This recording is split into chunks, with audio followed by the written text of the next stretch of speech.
Alright guys, and welcome back. So we finished talking about transcription, right? And we said that as soon as you're done with transcription in prokaryotes, well that's it, you're done, the mRNA is released, transcription is done. In eukaryotes, it's a little more complicated. And the reason why is, well, eukaryotic genes are a little bit more complicated. Let me go back and let me modify our original structure of a gene. So here I have down here a eukaryotic gene, okay? Here I have the promoter in green, and here's a bunch of codons, C equals codon here. Alright, and they're red and blue alternating, so codon, codon, codon, codon. This is on the DNA, by the way. Remember, we don't really worry about the codons until we get to the mRNA, but, you know, they are in the DNA too. Remember how we said that not only is there junk between our genes, there's also junk within our genes too. So one thing that eukaryotes have that prokaryotes don't is that they have these large stretches of stuff in the middle of the genes that are called introns. So every I on here is an intron. The stuff that's used that has the codons, that's called an exon. Exon, exon. And you'll notice that they are alternating. It goes exon, intron, exon, intron, exon. Right? They're always alternating. So the exons are the useful part. They have the codons. They are what are going to be read and ultimately transcribed and translated into amino acids. The introns, on the other hand, as far as we know, don't serve a real purpose. Now, during transcription, though, we have no way to tell the difference between an exon and an intron. So the mRNA that we make, and I'm going to draw my mRNA here, the mRNA that we make from the DNA template strand, here's DNA, oops, here's my mRNA. The mRNA that we make starts at the very beginning, and we go all the way through, we include exons and introns. So during processing then, after transcription, what we have to do is we have to get rid of the introns. We have to do what's called splice out the introns. So what we do when we splice out those introns is we just throw them away. They're recycled back into nucleotides, and, well, we reuse those nucleotides. And as soon as I say this, and as soon as I post this and upload this, of course somebody will find a use for introns, right? So this is a very active area of research. Now, along with splicing out, removing those introns, we have to protect our mRNA. On the 5' end, we're going to add what's called a 5' cap. That 5' cap is simply a G nucleotide that's been slightly chemically modified. That G nucleotide is it serves a couple purposes. It helps to get that mRNA out of the nucleus, and it also helps to attract ribosomes. So ribosomes, they're just floating in the cytoplasm. They don't necessarily know that they've got an mRNA on their hands. They need that 5' cap to be able to identify an mRNA. On the other end, we will add what's called a poly A tail. Poly means many. And that poly A tail helps to slow down the degradation of the mRNA. So it increases the half-life of the mRNA. And we degrade mRNA like nobody's business. Our cells produce RNases that degrade RNA. And part of the reason why, there's a couple reasons why. One of the reasons is that it's sort of it's an offensive tactic to help combat against RNA-based viruses. So the idea is that if you have single-stranded RNA, well, you could either be a virus or you can be our mRNA, and there's no real way to tell the difference because all RNA has the same chemical structure. So we will not only attack and chew viral RNA using these RNases, but our own. So adding these poly A tails at the end, there's 100 to 300 nucleotides in this poly A tail. It gives these RNases something to chew on before they get into the before they get into the codons. The other purpose is that it does allow us to degrade our mRNA. We don't want mRNA hanging around forever, right? Eventually we want to be able to stop producing proteins when those proteins are no longer needed. So we have a constant supply of RNases degrading our mRNA, and the length of the poly A tail determines how long an mRNA will survive and how many times it can be used for translation. So here's a better drawing of those three steps. Here in this DNA template strand, we just see exons and introns. We don't see the codons here, though the codons would be within the exons. All right. When we transcribe, we produce an mRNA that goes all the way through that contains both exons and introns. And as part of processing, we will remove those introns through splicing, glue together the exons. We'll add a 5' cap on the 5' end and a poly A tail on the 3' end. So the RNA that immediately comes off the DNA template strand before any processing, it has a couple different names. One of those names is the primary transcript. Another name is pre-mRNA. And then it's processed into adult mRNA.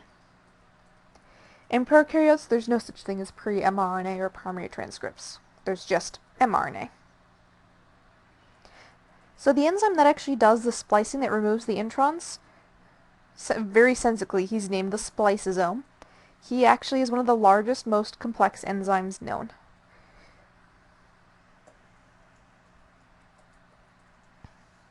Here's something that's kind of neat. And you don't need to know this is just cool. So orthomyxoviruses. Orthomyxoviruses include the influenza A virus, that's the one that we tend to be familiar with. Orthomyxoviruses, what they do when they infect you is they have to steal your machinery. We sort of talked about this a little bit. We had said that viruses, in order to reproduce, they have to use the parts of your cell. They have to hijack your ribosomes, they have to hijack your RNA polymerases, all that.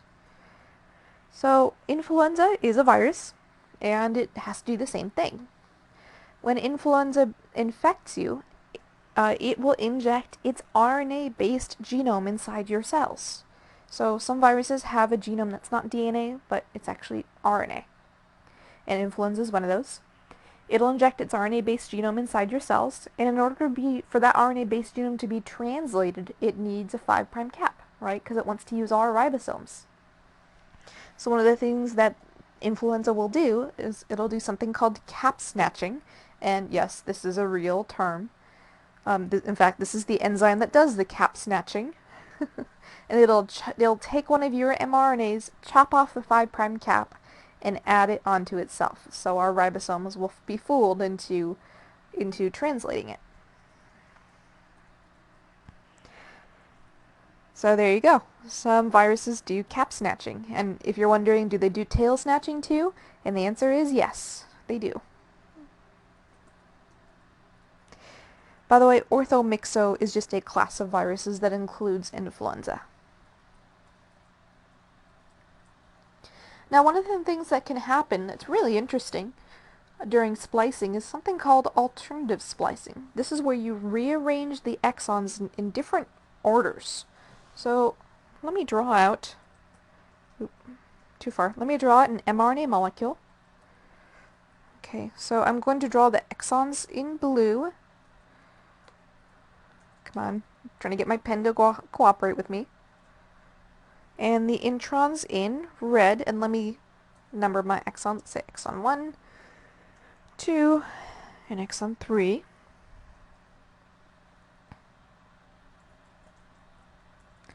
And then intron 1 and intron 2. So I've made pre-mRNA right here. That's what I've drawn. I'm labeling this pre-mRNA. In order to fully process this, I need to splice out those introns and glue together the exons. And I can do the predictable route, right? I can just glue together all 3 exons in order. Or I can do something called alternative splicing. I could say, okay, exon 1, and then let me ignore exon 2. I'm just going to do exon 3 together. Or I can produce another mRNA that has exon 2 first, exon 1 and then exon 3, I can produce another mRNA that has exon 3 first, exon 1, exon 2, right? You get the idea. I can rearrange my exons. So this is part of the reason why the spliceosome is probably as big as complex as it is because it has to be able to do this. What this ultimately allows is it allows one gene to produce hundreds of different proteins. So as an example, in Drosophila is a fruit fly, one gene that contributes to neurodevelopment produces about 38,000 possible adult mRNAs. And because of this, you can have a wide variety in neuron proteins and therefore a wide variety in neuron behaviors. Every cell has to use the same set of genes, but they can rearrange those genes to fit their purposes. Now when we look at human genes, of course, 90% of human genes undergo alternative splicing. This is a really, really good example of this is actually with antibodies. So antibodies, let me draw a picture of them for you. And let me pick a color. Let's do black.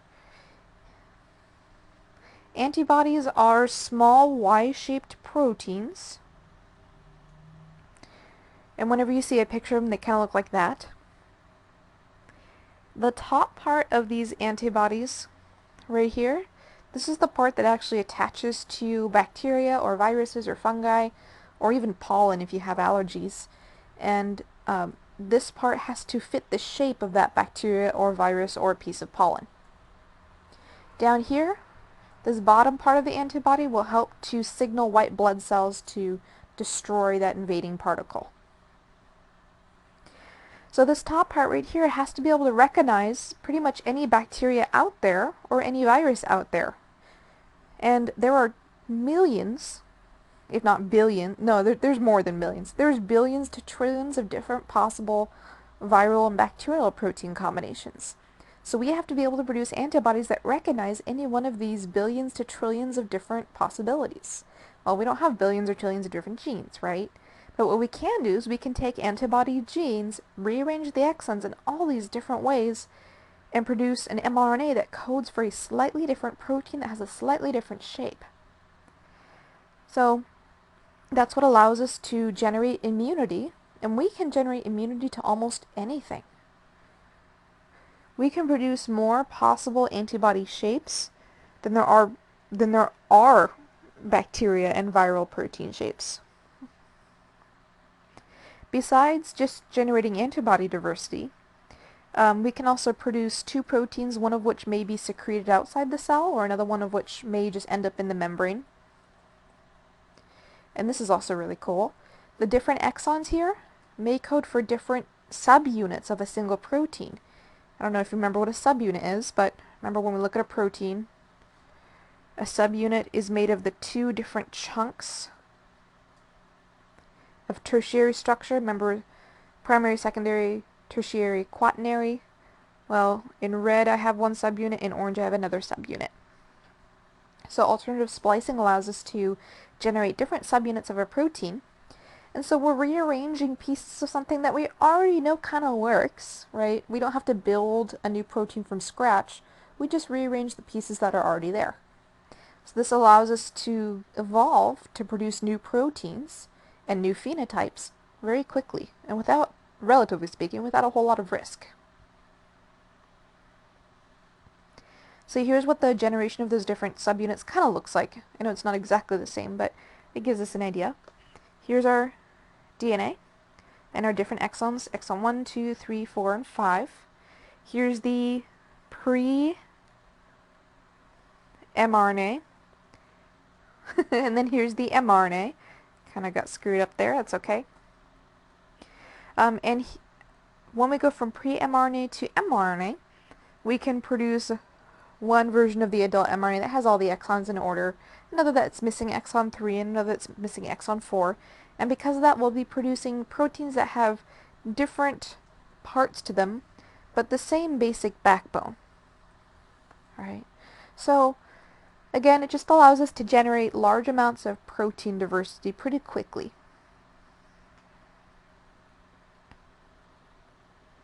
So here's a really cool example. Parasites, like malaria. Malaria is a eukaryote. Specifically, it's a protist. Remember protists? That includes things like amoeba. So parasites like malaria use alternative splicing in order to generate different surface antigens. An antigen is something that triggers our immune system to attack. And an antigen is actually what antibodies attach to. So when you develop an immunity to something, it means that you developed antibodies that recognize that thing. And the thing that they recognize is called the antigen. Now all you have to do, if you're a parasite, is switch out your antigen, and guess what? Our immune system has to relearn how to recognize the parasite. Now not all parasites can do this, but malaria is one of those that can. So malaria can generate different proteins to avoid our immune system, and this is called antigenic variation. This makes it difficult to develop a vaccine against malaria because a vaccine, the whole purpose of a vaccine is to create antibodies that recognize a specific antigen on the surface of a pathogen. So if that pathogen is constantly changing shape, those antibodies that they would develop as a result of a vaccine are kind of useless. And I know that this is not incredibly impressive, but we can see the spliceosome of the malaria parasite up here versus humans. It's a schematic, obviously.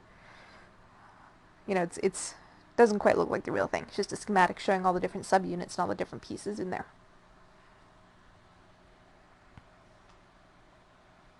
Okay, so here's a summary of transcription then. In prokaryotes, and I know the spelling's a little bit weird here. I got this from yet another textbook, so you can replace that C with a K. In prokaryotes, pretty easy, DNA to mRNA. And then from mRNA, immediately to protein. In eukaryotes, it's a little more complicated. We go from the DNA to pre-mRNA, or primary RNA transcript, whatever you want to call it. We cap it, we tail it, we splice it. Sometimes we alternatively splice it. And then, only then can we export it out of the nucleus and then translate it.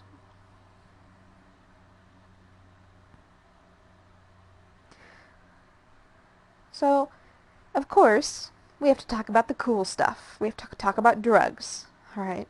So, one of the things that some drugs can do is they can inhibit transcription. You may have heard of this one, alpha-amanitin. So alpha-amanitin is found in death cap mushrooms, and these are the mushrooms that produce alpha-amanitin. Alpha-amanitin actually inhibits RNA polymerase in eukaryotes. Don't worry about the two. So it inhibits RNA polymerase in eukaryotes. And it leads to kidney failure, nausea, vomiting, death, etc. All these wonderful effects. The reason why it leads to kidney failure is because your kidneys, and your liver actually, are constantly doing transcription and translation. They have to produce enzymes to deal with all the crap that you eat. So, they're constantly making new proteins. If you block their ability to make proteins by inhibiting their RNA polymerases, those cells are going to die pretty fast. Same thing with nausea and vomiting, right? The cells that divide, that do a whole lot of transcription and translation are going to be the ones that line your gastrointestinal tract that need to make enzymes for digestion. And then, of course, death, because, you know, stopping gene expression will kill you pretty fast. Actinomycin D is another one. It's also an inhibitor of RNA polymerase. It's not quite as potent as the alpha-amanitin, and it used to be used as a chemotherapy treatment. It had some horrible side effects. So it's not used as much anymore. But it did preferentially target cells that were making proteins a lot, and cancer cells are cell types that do make a lot of protein. So 5-fluorouracil is another one, and 5-fluorouracil, actually I'm realizing that I have a mistake on here. 5-fluorouracil is an inhibitor of DNA polymerase in eukaryotes, so it actually inhibits DNA replication. My apologies. This ended up in transcription, but this drug actually inhibits DNA replication. So because it inhibits cell growth, it's also a very powerful chemotherapy. And another one, rifamycin. This guy, rifamycin, inhibits RNA polymerase in prokaryotes. It's therefore an antibiotic. Specifically, it's used to treat tuberculosis and leprosy. Now, one of the funny things, in the United States, your biggest risk factor for leprosy, and yes, leprosy is a real thing, your biggest risk factor for leprosy is actually like being associated with armadillos. So if you've touched an armadillo recently, or you've come into contact with them, armadillos are actually carriers of the bacteria that causes leprosy, and you break out in a rash later on, well, you have a high index of suspicion for having leprosy. And it is pretty easily treatable using antibiotics. Okay, I'm actually going to make this as its own little separate video. I'm going to upload this separately because we are going to launch into translation, and that's a little bit of a mind melter, so I'm going to keep that separate. Thanks for sticking with me, guys, as always.